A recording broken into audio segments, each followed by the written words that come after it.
Miten on näin komeita kavereita liikkeellä? Voisitko vähän selventää, että mistä tää tyyli on löytynyt? Tää tyyli on löytynyt ihan marketista. Aha. Että näitä on niinku aika edullisestikin myynnissä, mutta ja venekin on kasvanut tosi paljon lähiaikoina. Että tää on niinku tosi hyvä ja Sulla ei vyötä ole? ei oo vyötä. Tää ei todellakaan niinku tarvi mitään vyötä ja koristeita. Okei, täällä on vielä astetta autenttisempi kaveri. Joo. Tää on viety loppuun asti.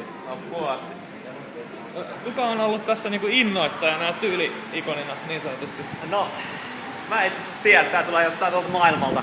Kuuminta hottia tyyli. Niinkö? Joo. Osaatteko te sanoa, että kuka tän tyylin on niin kehittänyt? Mä luulen, että Steve Jobs on taustalla, koska se on aika tyylikäs kaveri, niin se tietää näistä aika hyvin. Okei, no niin.